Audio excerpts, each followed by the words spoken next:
Halo adik-adik, perkenalkan nama kakak Kak Feli dari Lampung. Hari ini kita akan mendengarkan cerita yang berjudul Tanaman Tanpa Lahan. Ditulis oleh C. Krismariana W. Diterbitkan oleh Tiga Ananda. Mari kita dengar bersama-sama. Seto dan Dini sedang berlibur di desa kakek. Bersama sepupu mereka mereka memetik sayuran sendiri. Semua sayuran segar dan tidak pahit saat dimakan. Itu karena kakek tidak memberi pestisida pada semua sayuran, ujar kakek. Saat liburan telah berakhir, Seto dan Dini harus kembali ke kota. Tita memberi oleh-oleh benih sawi, bayam, dan beberapa tanaman. Ini supaya kalian bisa memetik sayur segar sendiri di rumah, kata Tita. Tentu saja Seto dan Dini senang sekali.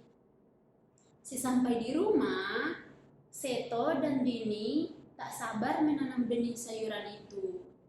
Akan tetapi, di mana mereka akan menanamnya? Mereka tak punya kebun yang luas seperti kebun kakek. Masih ada sedikit tempat di dekat tanaman bunga ibu. Setelah meminta izin kepada ibu, mereka pun sibuk menanam sawi. Besok jangan lupa disiram ya, pesan ibu. Namun keesokan hari, pagi-pagi sekali, astaga, si Koci nakal sekali, serunya. Koci adalah kucing kesayangan Seto. Kalau seperti ini, bagaimana aku bisa memanen sawi sendiri? Dini kesal. Ini gara-gara Koci tidak dikandang. Ayo kita cari akal. Pasti ada tempat yang bagus untuk menanam benih sawi, kata Seto. Akan tetapi, di manakah itu? Bagaimana kalau kita menanam di pot saja?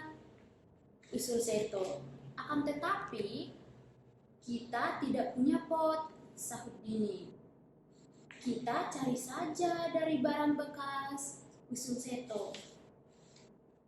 Seto dan Dini berkeliling mencari wadah yang tepat. Wadah bekas ini bisa digunakan untuk menanam sawi.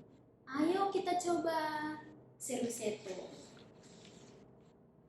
Bagaimana kalau ayah bantu buatkan rak kayu? Kata ayah. Aku juga mau membantu, kata Dini. Seto membersihkan sampah bungkusan untuk dijadikan pot. Ia dan ayah lalu membuat rak dari kayu. Dini meletakkan pot-pot itu pada rak. Rak tanaman di dinding sudah jadi. Dini senang sekali. Lihat, Koci tak bisa lagi mengais tanaman sawi. Koci tak boleh nakal ya, kata Seto.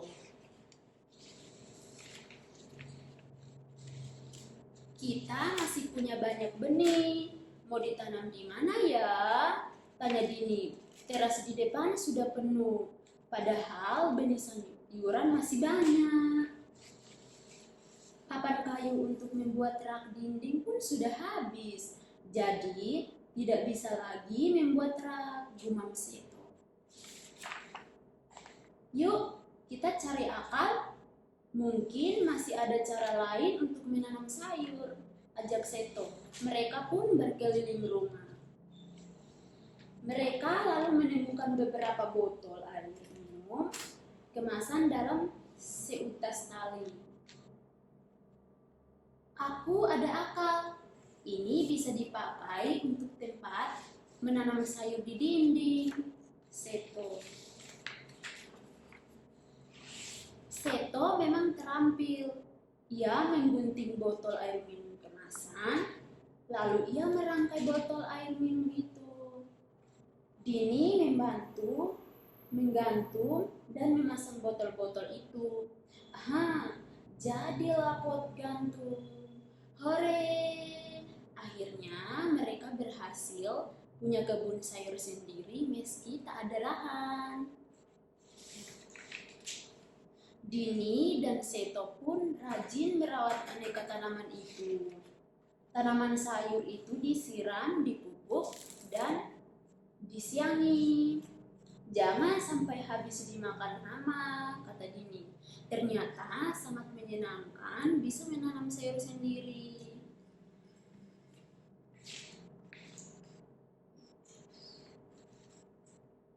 Demikian cerita kita hari ini yang berjudul Tanaman Tanpa Lahan, ditulis oleh C. Krismariana W. dan diterbitkan oleh Tiga Ananda. Sampai jumpa di cerita selanjutnya. Dadah.